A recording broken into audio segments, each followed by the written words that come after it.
Halo, selamat sore untuk kita semua. Terima kasih atas kesempatan yang diberikan kepada saya.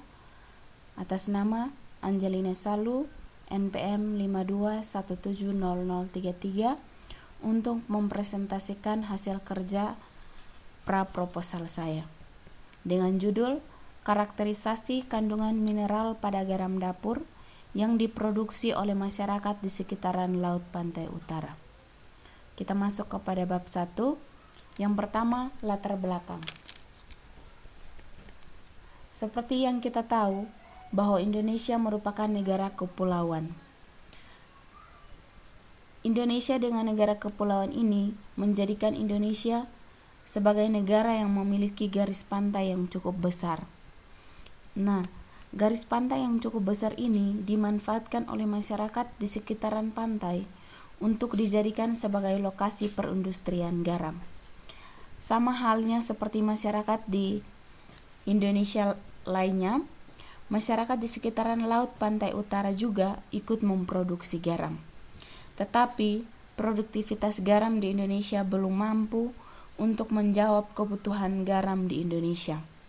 Hal ini terbukti dengan nilai import garam yang masih tinggi, seperti yang terlihat pada grafik di slide, bahwa pada tahun 2018, menurut data BPS, nilai import garam di Indonesia mencapai 115 juta US dollar.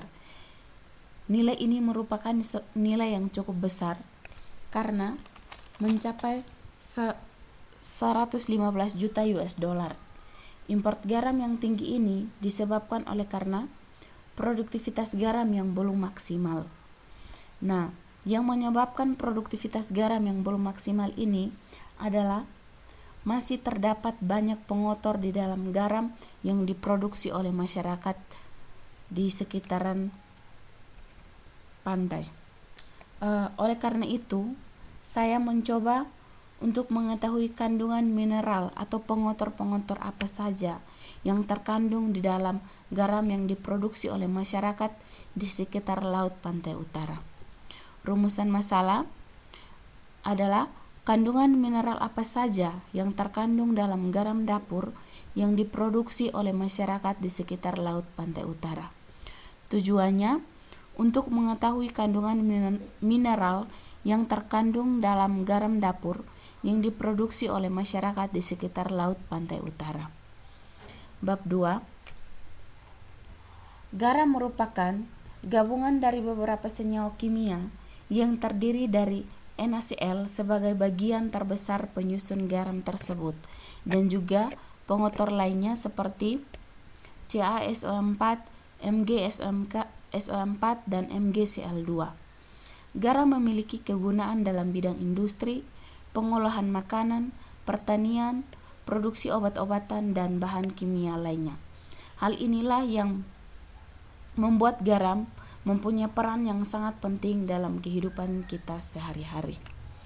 Kandungan senyawa yang terdapat dalam garam adalah sebagai berikut. Yang pertama, kadar natrium kloridanya itu harus sebesar 94,7%. Airnya sebesar 5%, iodiumnya sebesar 30 ppm, logam timbalnya sebesar 10 ppm, logam tembaganya itu adalah 10 ppm, air raksanya itu sebesar 0,1 ppm, logam arsen sebesar 0,5 ppm, kalsiumnya sebesar 2,0 ppm, Mg-nya sebesar 2,0 ppm, Fe-nya sebesar 2,0 ppm. Standar kadar kandungan senyawa ini menurut standar nasional Indonesia, di mana sebuah garam dikatakan layak konsumsi itu jika memiliki kandungan senyawa seperti yang terdapat dalam tabel ini. Kemudian, dalam menganalisis kandungan mineral yang terdapat di dalam garam, alat-alat yang digunakan itu adalah yang pertama XRF. Tujuan daripada digunakannya XRF itu sendiri adalah untuk menganalisis komponen kimia beserta konsentrasi unsur yang terdapat di dalam garam. Kemudian alat yang kedua itu adalah XRD. Tujuan daripada digunakannya XRD itu adalah untuk mengkarakterisasi struktur kristal, ukuran kristal daripada garam yang akan dianalisis. Kemudian tujuan digunakannya SEM dalam penelitian ini adalah untuk menyelidiki ciri-ciri permukaan dan tekstur daripada garam tersebut. Kemudian bab 3 itu adalah yang pertama, alat dan bahan.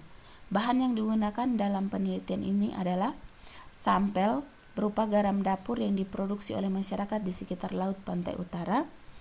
Kemudian air. Alat-alat yang dibutuhkan itu adalah gelas beker, gelas ukur, spatula, kertas saring, oven, pipet tetes, cawan petri, neraca analytics, instrumen XRD, XRF, dan juga SEM. Prosedur kerjanya, yang pertama itu adalah sampel disiapkan, kemudian dipreparasi. Tujuan daripada preparasi ini adalah untuk membebaskan sampel daripada pengotor. Kemudian dilakukan uji awal. Uji awal ini adalah untuk mengetahui kandungan air di dalam garam. Kemudian dianalisis dengan menggunakan XRD, XRF, dan SEM. Diperoleh hasil berupa data, kemudian data tersebut dianalisis. Sekian dan terima kasih.